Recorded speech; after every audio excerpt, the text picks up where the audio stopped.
Hello everyone, welcome to Dhruva academy. So guys, ఈరోజు మనము SSC, MTS, CGL, CHSL మరియు RRB, NTPC ఉద్యోగాలకు ఉపయోగపడేటువంటి మోస్ట్ ఇంపార్టెంట్ జనరల్ అవేర్నెస్ మరియు జనరల్ ఇంగ్లీష్ని ఈ వీడియోలో చూడబోతున్నాము. ఎవరు కూడా మధ్యలో స్కిప్ చేయకుండా వీడియోని చివరి వరకు చూడండి. అంతేకాకుండా మన యాప్లో లాంచ్ చేసినటువంటి ఎస్ఎస్సి కోంబో ప్యాక్ అండి, ఓకేనా. ఎస్ఎస్సి కోంబో ప్యాక్ జస్ట్ 499 రూపీస్కి అందజేస్తున్నామండి.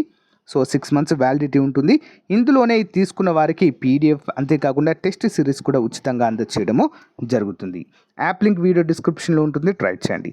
అంతేకాకుండా ఆర్ఆర్బి ఆర్పిఎఫ్ కావచ్చు, ఆర్ఆర్బి ఎన్టీపీసీ గ్రూప్ డి కావచ్చు, కేవలం 399 రూపాయలకే ఫుల్ కోర్స్ ఇస్తున్నాము. 12 months వ్యాలిడిటీ అండి, 1 year వ్యాలిడిటీతో కంప్లీట్ కోర్సు. అందులోనే టెస్ట్ సిరీస్ ఉంటుంది, అందులోనే పీడిఎఫ్ మెటీరియల్ కూడా అందజేయడం జరుగుతుంది. సో తప్పకుండా ఒకసారి ట్రై చేయండి ఫ్రెండ్స్. డెమో క్లాసులు కూడా ఉన్నాయి. ముందుగా డెమో క్లాసెస్ చూసి వెంటనే తీసుకోండి, ఓకే. లేట్ చేయకుండా కంటెంట్లోకి వెళ్ళిపోదాము. ముందుగా చిన్న లైక్ చేయండి అందరూ కూడా. క్వశ్చన్ నెంబర్ 21 నుంచి స్టార్ట్ చేద్దాం. 2025 ఆస్కార్ అవార్డులకి నామినేట్ అయిన భారతదేశ చిత్రం పేరేంటి? 2025 ఆస్కార్ అవార్డులకి నామినేట్ అయినటువంటి భారతదేశ చిత్రం ఏంటండి? ఆన్సర్ ఆప్షన్ చూడండి, లపాతా లేడీస్, ఓకే. లపాతా లేడీస్ అనేటువంటి చిత్రం అండి ఇదైతే ఉత్తమ ప్రాంతీయ చిత్రము గాను ఇదైతే మరి నామినేట్ కావడం అయితే జరిగింది భారతదేశం నుండి. నెక్స్ట్ వన్, ఆవు పేడను వ్యవసాయంలో ఏ విధంగా ఉపయోగిస్తారు? ఆవు పేడను వ్యవసాయంలో ఏ విధంగా ఉపయోగిస్తారు? ఆప్షన్ 1, సేంద్రియ ఎరువులుగా. ఆవు అనే కాదు, గేదెల పేడను కూడా మరి సేంద్రియ ఎరువుగా కూడా ఉపయోగిస్తారు. బయోగ్యాస్గా కూడా, ఎరువుగా కూడా దీన్ని అయితే ఉపయోగించడం జరుగుతుంది. సో చాలాసార్లు ఎగ్జామ్లో అడిగినటువంటి క్వశ్చన్ మీకు అడుగుతున్నాను. సో ఈరోజు మీ యొక్క జీకే క్వశ్చన్, పేడలో లేదా బయోగ్యాస్లో ఉండేటువంటి ముఖ్యమైన అనుఘటకం ఏంటి? అంటే ఏ వాయువు ఉంటుంది, సింపుల్గా చెప్పండి, ఓకేనా. మీకు తెలిస్తే ఆన్సర్ చేయండి.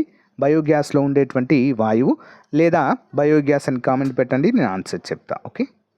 Next one, M Chinnaswamy cricket stadium ఏ నగరంలో ఉంది? ఎం చిన్నస్వామి క్రికెట్ స్టేడియం ఎక్కడుందండి? బెంగళూరు, ఓకే. బెంగళూరు, కర్ణాటక. భారత రాజ్యాంగంలోని క్రింది ఏ భాగంలో ప్రాథమిక హక్కులు పొందుపరచబడ్డాయి? ప్రాథమిక హక్కులు ఎందులో ఉన్నాయండి? 3వ భాగంలో. భారత రాజ్యాంగంలోని 3వ భాగంలో 12 నుంచి 36 వరకు ప్రాథమిక హక్కులు అయితే ఇందులో ఉంటాయి. ప్రాథమిక హక్కులను మనము అమెరికా రాజ్యాంగం నుండి గ్రహించడం అయితే జరిగింది, ప్రాథమిక హక్కులని, ఓకేనా. ఇంపార్టెంట్. క్రింది వారిలో ఎవరు ఏప్రిల్ 2022లో భారతదేశంలోని ఛత్తీస్గఢ్లోని కైరాగర్ నుండి శాసనసభ సభ్యులుగా మారారు? ఆన్సర్ ఆప్షన్ 3 అండి, యశోధా వర్మ గారు, ఓకే. యశోధా వర్మ. నెక్స్ట్ వన్ చూద్దాం. నరేంద్ర మోదీ జల్ జీవన్ మిషన్ని ఎప్పుడు ప్రారంభించడం జరిగింది?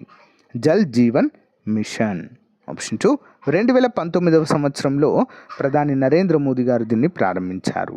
నెక్స్ట్, ఉత్తర భారతదేశంలోని ప్రజలు లక్ష్మీదేవిని మరియు గణేశుడిని ఏ పండుగలో కలిసి పూజిస్తారు? ఉత్తర భారతదేశంలో అండి, లక్ష్మీదేవిని మరియు గణేశుడిని ఇద్దరిని కలిపి పూజిస్తారండి. ఏ పండుగ సమయంలో అంటే option 4, Deepavali, okay. Deepavali. Next one, ముడి చమురు, పెట్రోలియం ఉత్పత్తులు మరియు సహజ వాయువును బదిలీ చేయడానికి ఇప్పుడు ఏ రవాణా సాధనము ఉపయోగించబడుతుంది? ఏ రవాణా సాధనం ఉపయోగించబడుతుందండి? 28 ఆన్సర్ ఆప్షన్ 2 అండి, పైప్ లైన్స్, ఓకే. అట్లాంటిక్ మహాసముద్రంను పసిఫిక్ మహాసముద్రంతో కలుపుతున్న జల మార్గము పేరేంటి? జల మార్గము పేరు ఆన్సర్ ఆప్షన్ 4 అండి, పనామా కాలువ. ఇంపార్టెంట్ క్వశ్చన్ అండి. ఉత్తర మరియు దక్షిణ అమెరికాలను వేరు చేసేటువంటిది కూడా పనామా కాలువ అండి. అదేవిధంగా అట్లాంటిక్ మహాసముద్రాన్ని పసిఫిక్ మహాసముద్రాన్ని కలిపేటువంటి కాలువ కూడా పనామా కాలువ. నెక్స్ట్ వన్, 1992లో పద్మభూషణ్ అందుకున్న అతి పిన్న వయస్కుడైన డ్యాన్స్ లెజెండ్ ఎవరు? డ్యాన్స్ మాస్టర్ అండి, సాంప్రదాయ డ్యాన్స్ మాస్టర్. ఎవరండి? Answer option 2 Sonal Man Singh. ఎవరండి? సోనాల్ మాన్ సింగ్. నెక్స్ట్ వన్, భారత రాజ్యాంగంలోని ఆర్టికల్ 243 ప్రకారంను గ్రామీణ ప్రాంతాల కోసం ఆర్టికల్ 243B క్రింద స్వయం ప్రభుత్వము ఏర్పాటు చేయబడింది. ఏం ప్రభుత్వం ఏర్పాటు చేయబడిందండి? పంచాయతీలు, గ్రామ పంచాయతీలు. ఓకే. నెక్స్ట్ వన్, లక్ష్య సేన్ ఏ క్రీడకు చెందినవారు? లక్ష్య సేన్ ఏ క్రీడకు చెందిన ఆటగాడు? Answer badminton. Option 1 badminton. Next one, బులిమియాను ఏది బాగా వివరిస్తుంది? బులిమియా, దట్ ఇస్ ఆప్షన్ 1 తినే రుగ్మత అండి ఇది. ఓకేనా? నెక్స్ట్ వన్, దేశానికి స్వతంత్రం రాకముందు భారతదేశం ముఖ్యంగా డాష్ పరిశ్రమలకు ప్రసిద్ధి చెందింది. స్వతంత్రం రాకముందు ఏ పరిశ్రమలు ఎక్కువగా ఉండేదండి భారతదేశంలో అంటే హస్తకళలు. ఓకేనా? మెటల్ క్రాఫ్ట్స్ అండి, హస్తకళలు. నెక్స్ట్ వన్, భారతదేశంలో దారిద్ర్య రేఖను లెక్కించేందుకు క్రింది వాటిలో ఏ సంస్థ నమూనా సర్వేలను నిర్వహిస్తుంది? నమూనా సర్వే. 35 ఆప్షన్ 4 అండి NSSO. Okay, NSSO important question. June 2022లో appointments committee of the cabinet ద్వారా నేషనల్ ఇన్వెస్టిగేషన్ ఏజెన్సీ డైరెక్టర్ జనరల్గా ఎవరు నియమితులయ్యారు? 36వది ఆన్సర్ ఆప్షన్ 4 అయింది దినకర్ గుప్తా. దినకర్ గుప్తా గారు మరి ఆ టైంలో అయితే నియమితులయ్యారు. ప్రపంచంలో మొత్తం ఉపరితల వైశాల్యంలో భారతదేశం యొక్క వాటా ఎంత? అంటే ఎంత శాతం భూభాగము ఆక్రమించింది ప్రపంచ వైశాల్యంలో? ఆన్సర్ ఆప్షన్ 4 2.4% అండి. ఓకే. ఏ విదేశీ యాత్రికుడు హర్షవర్ధనుని ఆస్థానం సందర్శించి అతని న్యాయ విధానము గురించి వివరించడము జరిగింది? సరైన సమాధానం ఏంటండి? 30. ఆన్సర్ వచ్చేసి 38. ఆన్సర్ వచ్చేసి ఆప్షన్ 1 అండి. ఓకేనా? Juan Singh. Next one, Jhansi రాజ్యాన్ని ఏ సంవత్సరంలో లార్డ్ డల్హౌసీ రాజ్య సంక్రమణ సిద్ధాంతం ద్వారా చేర్చుకోవడము జరిగింది? ఎప్పుడండి? 1854లో. ఎప్పుడండి? 1854లో. నెక్స్ట్ వన్, ఒక నౌక చాలా కాలం పాటు తేమతో కూడిన గాలికి బహిర్గతం అయింది. అది లేత ఆకుపచ్చ పూతను పొందింది. అయితే ఆ ఓడ దేనితో తయారు చేయబడింది? 40వది ఆన్సర్ ఆప్షన్ 3 అండి రాగితో తయారు చేస్తే అలా మారుతుందండి, రాగి. ఓకేనా? ఇంపార్టెంట్. నెక్స్ట్ జనరల్ ఇంగ్లీష్ అయితే చూద్దామండి, చాలా ఇంపార్టెంట్ క్వశ్చన్స్ ఇవి కూడా. Question number 1, select the incorrectly spelled word. అంటే తప్పుగా ఇక్కడ స్పెల్ చేయబడినటువంటి వర్డ్ ఏంటి అని అడుగుతున్నారు. 61 ఆన్సర్ వచ్చేసి ఆప్షన్ 4 అండి లోన్లీనెస్ అనేది తప్పు. ఓకే, లోన్లీనెస్ అనేది తప్పు అండి, మిగతావన్నీ కరెక్ట్. ఓకేనా? ఎఫిషియంట్, కంపాషన్, మోర్టాలిటీ ఇవన్నీ కరెక్టే, కానీ లోన్లీనెస్ అనేది కరెక్ట్ కాదు. Okay. Next one, select the most appropriate synonym of the underlined word. Underline అంటే ఫేర్. ఓకే, సినోనిమ్ అంటే ఏంటి? సో సేమ్ మీనింగ్ వచ్చేటువంటి పదము. ఓకేనా? Ultimately it turned out to be a fair decision. ఫేర్కి సేమ్ మీనింగ్ వచ్చే word ఏంటి? Unbiased, hollow, effective, drowsy. ఏంటండి ఫేర్ డిసిజన్ అంటే ఏంటి? 62 ఆప్షన్ 1 అన్బయాస్డ్ అంటే ఎటువైపు మొగ్గు చూపకుండా అన్బయాస్డ్గా ఫెయిర్గా మరి రిజల్ట్స్ అనేది అంటే డిసిషన్ అనేది తీసుకోవడము. Next one, select the most appropriate option to substitute the underlined segment in the given sentence.